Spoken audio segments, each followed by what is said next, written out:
Good morning Cox's Bazar.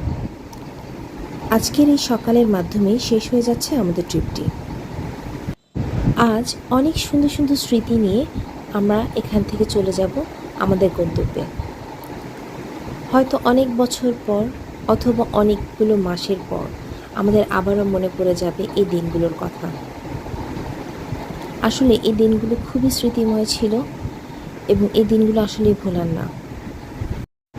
Check out করার পরপরই মামার সাথে দেখা করতে গিয়েছিলাম এবং সেখান থেকে চলে আসলাম সাইমনে।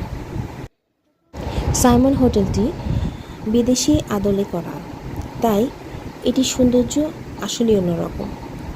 আমরাও কিছুক্ষণ ঘোরাঘুরি করে চারপাশ দেখতে লাগলাম এবং কিছুক্ষণ এখানে রেস্ট নিয়ে তারপর কিছু ফটোশ্যুট করে চলে গেলাম আমাদের নেক্সট ডেস্টিনেশনে। যে কোনো জিনিস তখনই সুন্দর লাগে যখন এর মেনটেনেন্স সুন্দরভাবে করা হয়। সাইমন হোটেল তারই কথা মনে করিয়ে দিচ্ছিল বারবার। চারপাশ এত সুন্দর নিট অ্যান্ড ক্লিন ছিল, দেখে খুব ভালো লাগছিল।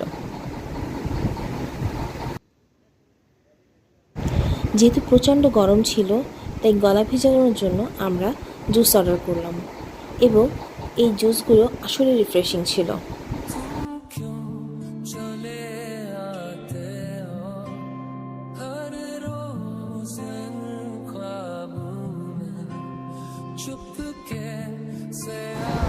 এখানে ঘোরাঘুরি করে ফটোশ্যুট করে আমরা চলে গেলাম মামির কাছে। হঠাৎ করে তাকেও চমকে দিলাম। এরপর চলে গেলাম আমরা বিচে। আজ আমরা ফিরে যাব, কিন্তু বিচের এই সুস্বাদু মুড়ি মাখাটা খাওয়া হবে না, তাই এটাও মিস দিলাম না। আমরা অনেকক্ষণ বিচে হাঁটলাম, এখানে কিছুক্ষণ শামুক কুড়ালাম, এখান থেকে কিছু পানি কালেক্ট করলাম আমার জন্য। এরপর দুপুরের লাঞ্চের জন্য আমরা আবারও চলে গেলাম পালঙ্কিতে, কারণ আসলে আমরা পালঙ্কির খাবারটা ভুলতে পারছিলাম না, এতই টেস্টি ছিল। কথায় আছে না, সব ভালো যা শেষ ভালো তা, তাই আমরা পালঙ্কির খাবার দিয়েই আজকের এই ট্রিপটি শেষ করেছিলাম।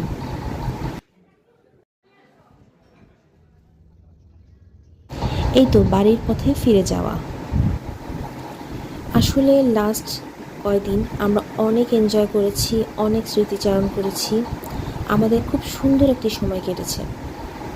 এই সুন্দর সময়ের আসলে কোনো নাম নেই, নাম দেওয়াও যাবে না। দুদিনের এই ছোট্ট জীবনে আপনার আসলেই উচিত এরকম সুন্দর সুন্দর ট্রিপ করা, কারণ এইসব ট্রিপই আপনার দুঃখের দিনের সাথী হবে। আর লাক ভালো থাকলে আমার মতো একটা বান্ধবী পেয়ে গেলে তো কথাই নেই। আপনারা সবাই আমাদের